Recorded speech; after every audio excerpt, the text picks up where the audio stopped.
Welcome to Italiano Tales. Learn Italian through simple and beautiful stories. Ciao e benvenuti su Italiano Tales. Oggi praticheremo l'italiano con una storia semplice e interessante.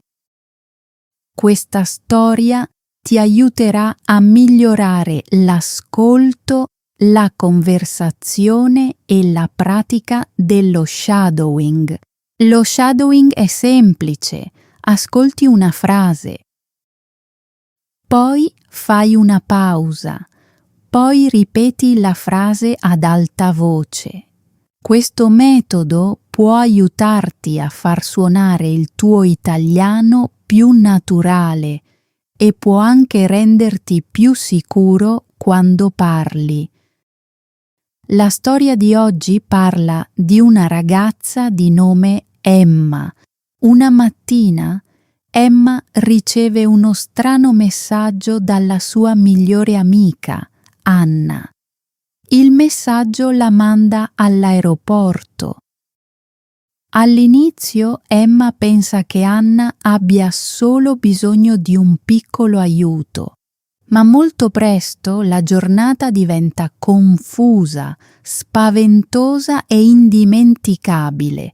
La storia si intitola All'aeroporto sei pronto, cominciamo. E se ti piace imparare l'italiano attraverso storie semplici, metti mi piace a questo video e iscriviti a Italiano Tales per altre storie in italiano per principianti. Mi sono svegliata presto la mattina e ho guardato il mio telefono. C'era un messaggio della mia migliore amica, Anna. Il messaggio diceva: Emma, per favore vieni oggi all'aeroporto. Ho bisogno del tuo aiuto. Mezzogiorno. Terminal 3. Ho letto di nuovo il messaggio. Non capivo. Perché Anna aveva bisogno di me all'aeroporto? Perché sembrava così seria? Non aveva spiegato niente di più. L'ho chiamata subito, ma il suo telefono era spento. Ho guardato l'ora. Erano già le 10 del mattino. Avevo solo 2 ore, così mi sono preparata velocemente. Ho indossato i miei jeans, una giacca rosa chiaro e delle scarpe comode. Fuori pioveva, quindi ho preso anche il mio ombrello. Prima di uscire sono andata da mia madre. Le ho detto: Mamma, devo andare all'aeroporto. Anna mi ha mandato uno strano messaggio. Ha bisogno di aiuto. Mia madre sembrava preoccupata. Mi ha detto: Stai attenta, Emma, chiamami se succede qualcosa. Ho annuito e sono uscita di casa. Ho preso l'autobus per l'aeroporto. Il tempo era freddo e piovoso. L'autobus era affollato e non riuscivo a trovare un posto a sedere. Così sono rimasta in piedi vicino al finestrino per tutto il viaggio. Guardavo fuori e pensavo ad Anna. Perché il suo telefono era spento? Perché mi aveva chiesto di venire così all'improvviso? Il cielo era grigio, la pioggia scendeva lentamente sul finestrino. In lontananza potevo vedere gli aerei nel cielo. Dopo un lungo viaggio, finalmente sono arrivata all'aeroporto. L'aeroporto era enorme.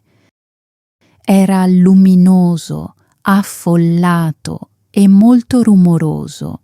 Le persone camminavano in fretta, alcune persone trascinavano le valigie, altre parlavano al telefono, alcuni bambini piangevano.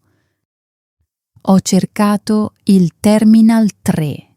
All'inizio sono andata dalla parte sbagliata. Poi ho chiesto a un dipendente e lui mi ha indicato la direzione giusta. Dopo circa 10 minuti sono arrivata al Terminal 3. Mi sono guardata intorno, ma Anna non c'era. Ho controllato di nuovo il mio telefono. Nessun messaggio, nessuna chiamata persa. Ho aspettato. Sono passati 10 minuti, poi 15 minuti, poi 20 minuti, ma Anna non è arrivata. Ho iniziato a sentirmi nervosa. Ho camminato nell'area d'attesa e ho guardato ogni volto. Poi ho visto una ragazza seduta vicino a una grande finestra. Aveva una piccola valigia accanto a sé. Teneva la testa bassa e stava piangendo. L'ho osservata per un momento. Poi mi sono avvicinata lentamente. Le ho chiesto con gentilezza: «Stai bene?» La ragazza ha alzato lo sguardo verso di me. Aveva gli occhi rossi. Ha detto: «Ho perso il mio volo. Non so cosa fare». Mi sono seduta accanto a lei. Ho detto: «Mi chiamo Emma. Forse posso aiutarti». Mi ha detto che si chiamava Sara. Era venuta da un'altra città per andare a trovare suo padre. Ma il suo autobus era arrivato in ritardo e quando era arrivata all'aeroporto, il suo aereo era già partito. Sembrava spaventata e stanca. Ho aperto la mia borsa e le ho dato la mia bottiglia d'acqua. Lei l'ha presa e ha detto: «Grazie». Abbiamo parlato per alcuni minuti. Era una ragazza gentile, ma molto turbata. Ha detto: «Sei una persona molto gentile, grazie per esserti fermata». Ho sorriso e ho detto: «Non c'è di che. Gli aeroporti possono fare paura quando si è soli». All'improvviso il mio telefono ha squillato. Era Anna. Ho risposto subito. «Anna, dove sei?» Ho chiesto. Sembrava spaventata. «Emma, dove sei?» mi ha chiesto. «Sono al Terminal 3». Ho risposto. «Ti sto aspettando da un bel po'». Anna ha quasi gridato: «Oh no, intendevo il Terminal 2. Sono al Terminal 2, per favore, vieni subito. Ho paura». Il mio cuore ha iniziato a battere forte. Ho guardato Sara e ho detto: «Mi dispiace, devo andare. La mia amica ha bisogno di me». Sara ha annuito. «Vai», ha detto, «e grazie ancora». L'ho salutata e sono corsa verso il Terminal 2. L'aeroporto mi sembrava ancora più grande. Mi sono fatta strada velocemente tra la folla. Il mio cuore batteva forte.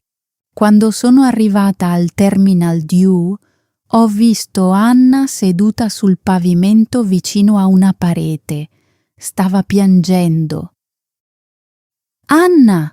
ho gridato. Lei ha alzato lo sguardo. Quando mi ha vista, si è alzata ed è corsa verso di me. Mi ha abbracciata forte. «Emma, Non sapevo chi altro chiamare, ha detto. Ho tanta paura. Le ho preso le spalle e ho chiesto: che cosa è successo? Lei si è guardata intorno prima di parlare. Poi ha detto qualcosa che mi ha scioccata. Credo che qualcuno mi stia seguendo. L'ho fissata. Seguendo? Chi? Perché? Non lo so, ha detto Anna. Quando ero sull'autobus c'era un uomo che mi guardava continuamente. Quando sono scesa all'aeroporto è sceso anche lui. Ho cercato di restare calma. Forse anche lui doveva venire all'aeroporto, ho detto. Forse è stata solo una coincidenza. Anna ha scosso la testa velocemente. No, Emma. L'ho visto di nuovo all'interno dell'aeroporto. Era vicino al bar. Continuava a guardarmi. Ho sentito un brivido dentro di me. Mi sono guardata intorno nel terminal. C'erano persone ovunque, viaggiatori, dipendenti, famiglie e tassisti. All'improvviso Anna mi ha afferrato il braccio. La sua voce è diventata molto bassa. È lui, ha sussurrato. Mi sono girata lentamente. Vicino all'uscita ho visto un uomo con un cappellino nero e un cappotto marrone. Era fermo e guardava il suo telefono. Ma c'era qualcosa di strano in lui. Le mie mani sono diventate fredde. Anna è rimasta vicino a me. Ho detto: resta qui. Andrò a chiedergli cosa vuole. Ma prima che potessi muovermi, l'uomo ha guardato nella nostra direzione. Per un secondo i nostri sguardi stavano quasi per incontrarsi. Poi si è girato ed è andato via velocemente. È scomparso tra la folla. Anna mi ha guardata con paura negli occhi. Adesso mi credi? Mi ha chiesto. Ho annuito lentamente. Sì, ho risposto. Ti credo. Per alcuni minuti siamo rimaste sedute insieme senza parlare. Il rumore dell'aeroporto continuava intorno a noi, ma io riuscivo a pensare solo a quell'uomo. Perché stava osservando Anna? La conosceva? Era tutto un errore? Oppure c'era qualcosa di più? Alla fine ho detto: dovremmo parlarne con la polizia dell'aeroporto. Anna ha annuito. Siamo andate al banco informazioni e abbiamo spiegato tutto. Gli impiegati ci hanno ascoltate con attenzione. Uno di loro ha detto: non preoccupatevi, informeremo la sicurezza e controlleremo le telecamere. Dopo questo ci siamo sentite un po' più sicure. Anna mi ha guardata e ha cercato di sorridere. Sono fortunata ad averti, ha detto. Le ho sorriso e ho risposto: e la prossima volta, per favore, mandami il terminal giusto. Per la prima volta quel giorno abbiamo riso entrambe un po', ma dentro di me ero ancora preoccupata. Sentivo che la storia non era ancora finita. Ho guardato Anna e ho detto: andiamo a casa, ma dobbiamo stare attente. Lei ha annuito. Siamo uscite insieme. Pioveva ancora. Ho aperto il mio ombrello e ci siamo dirette velocemente verso l'area dei taxi. Poco dopo siamo salite su un taxi. Anna si è seduta accanto a me sul sedile posteriore. Il taxi ha iniziato a muoversi. Ho guardato attraverso il finestrino bagnato e il mio cuore si è quasi fermato. Vicino all'ingresso dell'aeroporto l'ho visto di nuovo. L'uomo con il cappellino nero, l'uomo con il cappotto marrone. Era fermo sotto la pioggia e stava guardando il nostro taxi. Il taxi continuava a muoversi. La pioggia batteva dolcemente contro i finestrini. Anna era seduta accanto a me e mi stringeva forte la mano. Ho guardato di nuovo dal finestrino posteriore. L'uomo con il cappellino nero era vicino a un albero. Stava ancora guardando il nostro taxi. Il mio cuore ha iniziato a battere più forte. Anna, ho sussurrato, è ancora lì. Ci ha viste andare via. Anna si è girata e ha guardato fuori. Anche lei lo ha visto. Il suo viso è diventato pallido. Pensi che ci seguirà? Mi ha chiesto. Non lo so, ho risposto. Ma non dovremmo tornare a casa adesso. Dobbiamo riflettere con attenzione. Mi sono piegata in avanti e ho parlato con l'autista. Signore, per favore, non ci porti a casa. Può portarci invece al centro commerciale principale? L'autista ha annuito. Va bene? Ha detto. Ha cambiato strada e si è diretto verso il centro commerciale. Ho guardato di nuovo dietro di noi. Un'auto nera ha imboccato la stessa strada. Ho sentito un brivido attraversarmi il corpo. Anna, ho detto a bassa voce, guarda quella macchina, è dietro di noi. Anna si è girata. I suoi occhi si sono spalancati. Lo stesso uomo era dentro l'auto. Stava guidando. Perché sta facendo questo? Ha chiesto Anna. Io non lo conosco nemmeno. Non sapevo cosa dire. Non avevo nessuna risposta. Dopo un po' siamo arrivate al centro commerciale. Era grande, luminoso e pieno di gente. Abbiamo pagato rapidamente il tassista e siamo scese. Poi siamo entrate in fretta. Pensavo che l'uomo si sarebbe fermato fuori, ma non è stato così.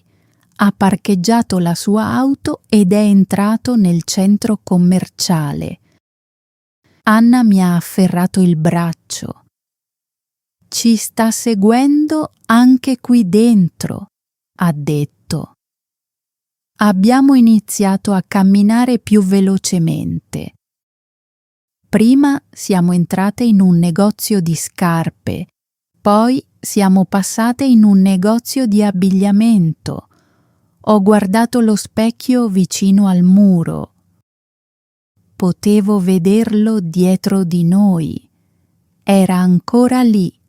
La voce di Anna tremava.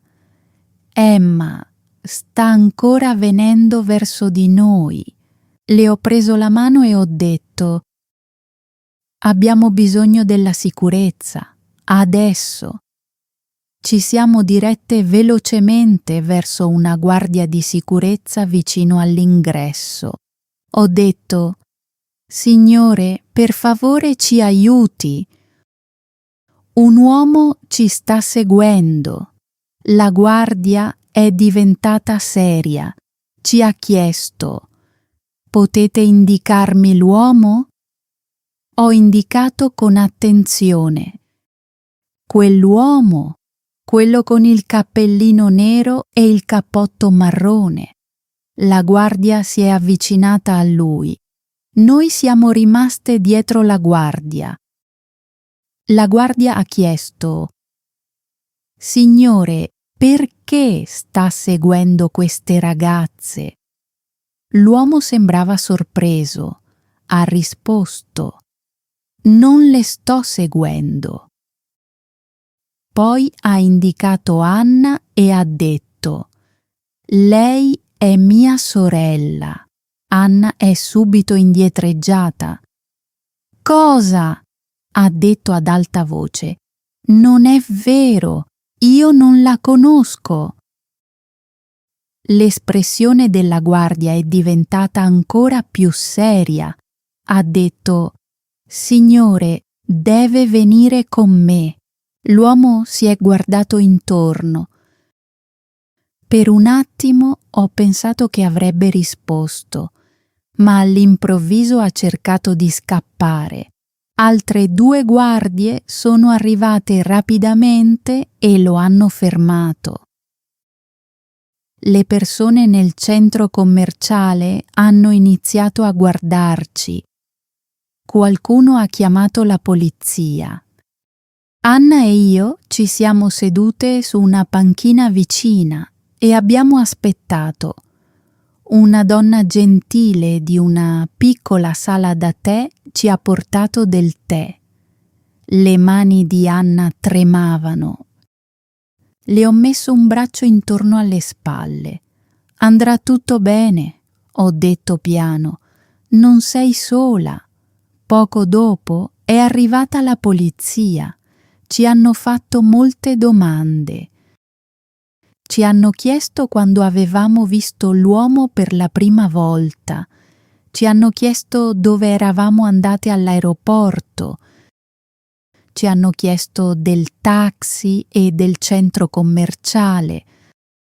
Poi hanno controllato le telecamere di sicurezza. Abbiamo aspettato a lungo. Finalmente un agente di polizia è tornato da noi. Ha detto: avevate ragione. Quest'uomo vi ha seguite dall'aeroporto. Ho provato una strana miscela di paura e sollievo. Perché la stava seguendo? Ho chiesto. L'agente ha guardato Anna. Ha detto: abbiamo trovato delle foto di Anna nel suo telefono. Abbiamo trovato anche il suo nome e il suo indirizzo di casa. Anna si è coperta la bocca con una mano. I suoi occhi si sono riempiti di lacrime. Come? Ha sussurrato. Chi è? L'agente ha detto: stiamo ancora indagando. Ma sembra possibile che qualcuno lo abbia pagato per seguirti. Anna è diventata molto silenziosa. Poi ha sussurrato: no, non può essere lui. L'ho guardata. Chi? Ho chiesto. Lei ha abbassato lo sguardo verso le sue mani. Il mio ex ragazzo, ha detto. Ho chiuso con lui il mese scorso. Era molto arrabbiato. L'agente ha annuito lentamente. Potrebbe esserci un collegamento, ha detto, ma dobbiamo controllare tutto. Anna ha iniziato a piangere. Ero così spaventata, ha detto. L'ho abbracciata forte. Ora sei al sicuro, le ho detto. La polizia è qui e io sono qui. Dopo alcune ore la polizia ci ha detto che potevamo andare. Ci hanno detto che avrebbero potuto chiamarci di nuovo se avessero avuto bisogno di altre informazioni. Quando siamo uscite dal centro commerciale pioveva ancora, ma questa volta la pioggia non sembrava spaventosa, sembrava più dolce, come se la parte peggiore della giornata fosse finalmente finita. Abbiamo preso un altro taxi per tornare a casa. Anna ha appoggiato la testa sulla mia spalla. Era stanca. Aveva gli occhi chiusi, ma il suo viso sembrava più tranquillo. Quando siamo arrivate a casa mia madre ha aperto la porta rapidamente. Sembrava molto preoccupata. «Dove siete state, ragazze?» ha chiesto. «Vi ho chiamate molte volte». Le ho raccontato tutto. Le ho parlato dell'aeroporto, le ho parlato dell'uomo, le ho raccontato del centro commerciale e della polizia. Mia madre ci ha abbracciate entrambe. Ha detto: «Siete due ragazze coraggiose». Quella notte non riuscivo a dormire. Ero sdraiata nel letto e ripensavo a tutta la giornata. Lo strano messaggio, il terminal sbagliato, Sara che piangeva vicino alla finestra, Anna seduta sul pavimento, l'uomo con il cappellino nero, il taxi, il centro commerciale, la polizia. Erano successe così tante cose in un solo giorno, ma nel profondo mi sentivo orgogliosa. Avevo aiutato una sconosciuta. Avevo protetto la mia migliore amica. Ero rimasta calma anche quando avevo paura e avevo imparato qualcosa su me stessa. Ero più forte di quanto pensassi. Una settimana dopo accadde qualcosa di bello. Stavo lavorando in libreria. Stavo aiutando una cliente a scegliere un libro. All'improvviso sentii una voce familiare. «Emma?» Mi girai. Era Sara, la ragazza dell'aeroporto. Sorrideva. Rimasi sorpresa. «Sara?» dissi. «Come hai fatto a trovarmi?» Lei rise. «Mi hai detto il nome della tua libreria?» disse. «Me lo sono ricordato». Sorrisi. «Sono felice di vederti». Lei disse: «Volevo ringraziarti ancora una volta. Mi hai aiutata quando ero sola e spaventata». Durante la mia pausa ci sedemmo insieme a prendere un caffè. Mi raccontò che quella sera aveva finalmente incontrato suo padre. Mi disse anche che sarebbe rimasta nella nostra città per un po' di tempo. Poi mi guardò e disse: «Non conosco molte persone qui. Possiamo essere amiche?» Le sorrisi con calore. «Sì», risposi, «mi farebbe molto piacere». Quel giorno capii una cosa importante. A volte la vita ci mette davanti a momenti spaventosi. A volte non capiamo perché qualcosa stia accadendo. A volte un piccolo messaggio può cambiare l'intera giornata. Ma quando rimaniamo coraggiosi, quando aiutiamo gli altri e quando facciamo la cosa giusta, le cose belle possono tornare da noi. Sono andata all'aeroporto perché la mia migliore amica aveva bisogno di aiuto. Ma quel giorno ho trovato molto più di quanto mi aspettassi. Ho trovato il coraggio. ho trovato una nuova amica e ho scoperto la mia forza interiore. Adesso tocca a te esercitarti. Guarda di nuovo questa storia. Fai una pausa dopo ogni frase. Ripeti la frase ad alta voce. Usa la tecnica dello shadowing. Ascolta con attenzione. Imita la voce. Imita le emozioni. Parla lentamente e con chiarezza. Grazie per aver guardato tutta la storia. Adesso ho un piccolo esercizio per te. La parola italiana di oggi è coraggio. Significa coraggio. Scrivi una frase semplice nei commenti usando la parola coraggio. Per esempio, Emma ha avuto coraggio all'aeroporto. Oppure, il coraggio significa restare forti quando si ha paura. E dimmi anche, che cosa avresti fatto se fossi stato al posto di Emma? Avresti aiutato la tua amica? Scrivi la tua risposta nei commenti. Se questa storia ti ha aiutato a praticare l'ascolto e la conversazione in italiano, iscriviti a Italiano Thales per altre semplici storie in italiano. Continua ad ascoltare, continua a ripetere, continua a esercitarti e ci vediamo nella prossima storia. Happy learning! If you enjoyed this video, don't forget to like and subscribe to the channel. Stay with us for more amazing content. See you in the next video.